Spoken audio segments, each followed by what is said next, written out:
কোনো মামলায় 2 বছরের বেশি দণ্ডপ্রাপ্তরা নির্বাচনে অংশ নিতে পারবেন না, হাইকোর্টের এই আদেশ বহাল রেখেছেন আপিল বিভাগ।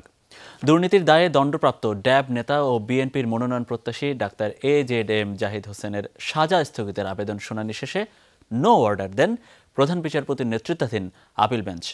অ্যাটর্নি জেনারেল বলেছেন, এর ফলে নির্বাচনে অংশগ্রহণের জন্য খালেদা জিয়া সহ 2 বছরের বেশি দণ্ডিতদের আর কোনো আইনি পথ থাকল না। দুর্নীতির দায়ে দণ্ডপ্রাপ্ত ড্যাব নেতা ও বিএনপির মনোনয়ন প্রত্যাশী ডক্টর AZM জাহিদ হোসেন সাজা স্থগিতের আবেদন করেছিলেন হাইকোর্টে। মঙ্গলবার উচ্চ আদালত তা নাকচ করে দেন। পরে চেম্বার আদালতে যান ডক্টর জাহিদ। চেম্বার জজ বিষয়টি আপিল বিভাগের নিয়মিত বেঞ্চে পাঠিয়ে দেন।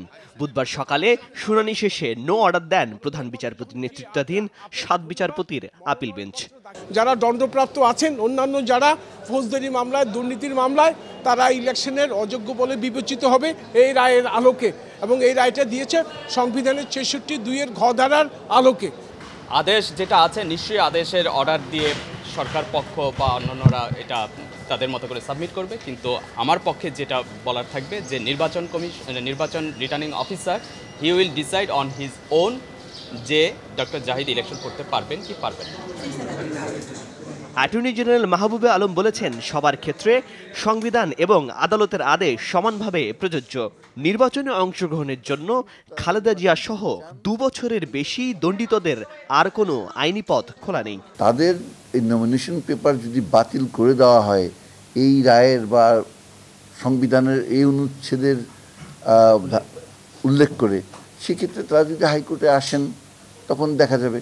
কিন্তু আমার মনে হয় যে হাইকোর্ট বা যে কোনো কোর্টের পক্ষে আমাদের সংবিধানের যেই বিধান আছে তার বাইরে যাওয়ার তো কোনো উপায় নেই। 2 বছরের বেশি সাজা হলে কোনো ব্যক্তি সংসদ নির্বাচনে অংশগ্রহণ করতে পারবেন না। এই নির্দেশ সুস্পষ্টভাবে আসলো সর্বোচ্চ আদালতের পক্ষ থেকে। সরকার এবং বিরোধী দলীয় প্রার্থীদের যাচাই বাছাইয়ের ক্ষেত্রে নির্বাচন কমিশন সর্বোচ্চ আদালতের এই নির্দেশ কতটা সঠিকভাবে প্রয়োগ করে সেটি এখন দেখার বিষয়।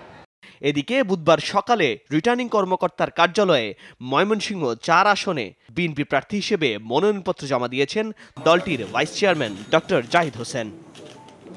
ইব্রাহিম খলিল, যমুনা নিউজ, ঢাকা।